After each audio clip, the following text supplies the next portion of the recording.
Welcome to a video from thedigitallife.com. In this video we're going to be looking at the Acer Switch Alpha 12. We haven't actually looked at this past on TDL, but this is the first time I have my hands on the laptop or convertible tablet, we'll see. And so I'm going to go look at some of the specs, some of the design really, and just have a look at what it would be like as what it's like as a tablet. So the first thing you notice is it's very Surface Pro-like, which isn't a bad thing, and I've seen quite a few recently that I've reviewed that have been Surface Pro-like, and it's become kind of the form factor if you want the convertible tablet style device. So it means it's got a removable keyboard and a kickstand. It's not exactly the same as Microsoft's device, but it's somewhat similar. So let's have a look. Right. So first of all, let's detach the keyboard. We'll have a look at the tablet side of it. It supports the also switching into tablet mode, which is good. It feels well made and solid. It's got a nice aluminium edging, so it feels nice and premium. It's about just under it's 0.9 of a kilogram actually, so it's not heavy at all, and it's perfectly usable as a tablet. In fact, it makes a nice tablet. At the back we've got this kickstand, which is different to the Microsoft device, as it comes out like that on a hinge, and you've got this rubberised coating on here, so it will actually go a long way back. So if I take this keyboard away, and you can see here that you can have it much lower than you can on a device like the Surface. In fact, it will go quite a long way down. I quite like that, being able to have that really low angle on it is quite nice, but of course it will do sort of the upright angle as well, and it doesn't feel like if you push it it's going to go anywhere. It feels nice and solid, so I quite like that.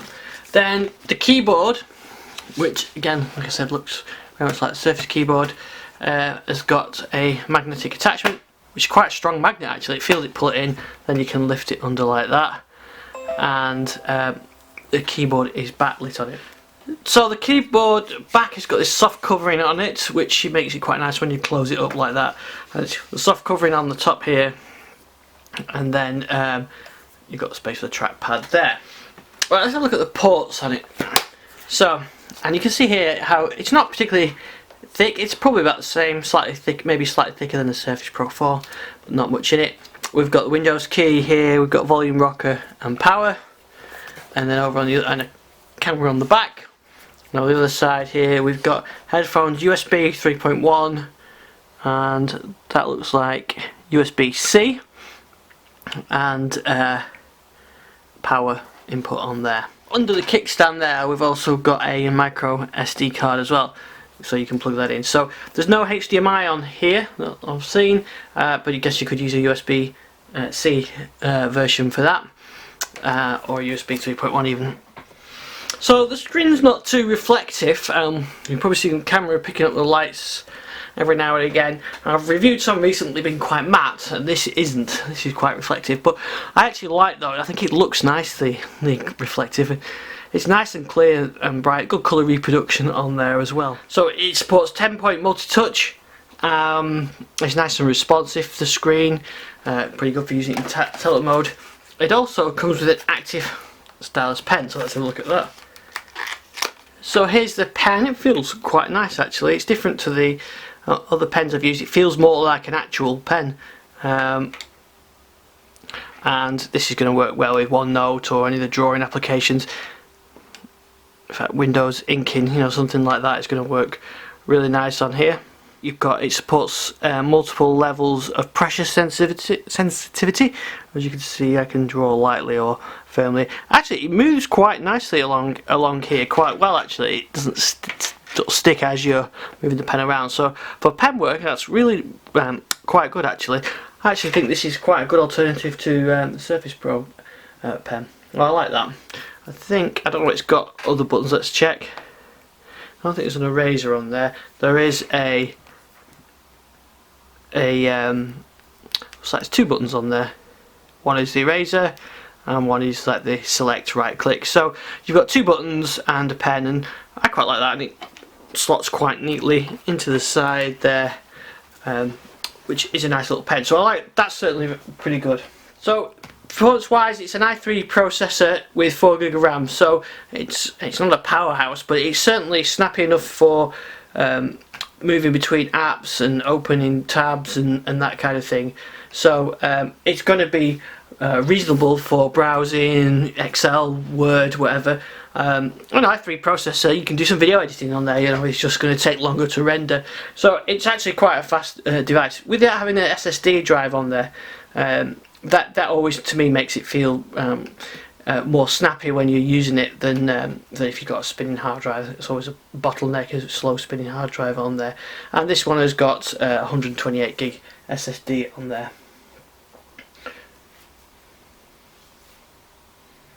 So, battery life. Well, it's difficult to say because I've been playing with this all day. It says there 2 hours 24 for 64%. I don't think that is the case because I've been doing a lot of installing and testing and things on here today. Acer say 8 hours. I suspect it's probably, you know, more 6 to 7 hours realistic. And I know when we reviewed these in the past, it's been about 6 to 7 hours. So with the i3 processor, it's a Core i3 processor. You know, that length of time is probably fairly reasonable. The good thing about this is the price. About £549 on Amazon for the i3 model. There are other versions available, and since Microsoft haven't made a non-Pro version of the Surface 4, so the only one you can get is Surface Pro 4, that's starting around 700 odd quid for the i3 version for the same spec, 4GB RAM, 128GB SSD, and then you've got to get your keyboard. So this really fills that gap in quite nicely. This is it includes the keyboard and the pen, and so it's a lot better value for money than the Surface Pro 4 if you want an i3. Stacks up on build quality as well. The keyboard, I should have mentioned the keyboard actually, sorry. The keyboard has got a very nice trackpad on there. I think it's a precision trackpad. Let's just have a look.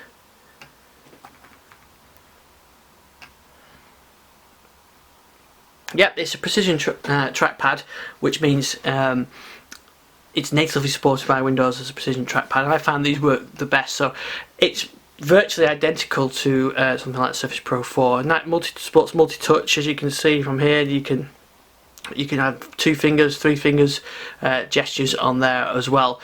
Keyboard is nice to type on, considering its size. There's not a lot of travel in them, and actually it's quite firm. Even in this sort of upright position, yes, there's a bit of movement, but not very much. And if it really does bug you, you've got the option of having it flat on the desk, and then there's not any movement at all. But I actually think that works quite well like that. So overall, I like this device. I love this style of form factor, and you know, it's a laptop, it's a tablet, it's convertible. You can detach the keyboard. I really do like this style of form factor. It's cheaper than a Surface Pro 4 for the same spec. It comes with the pen and the keyboard. It's definitely worth checking out. There's quite a few alternatives available, and we've got guides on the digitalifestyle.com with a lot of devices like this. So check out that for more details. But really do like this. I think Acer have done a good job with that. So more details on the digitalifestyle.com.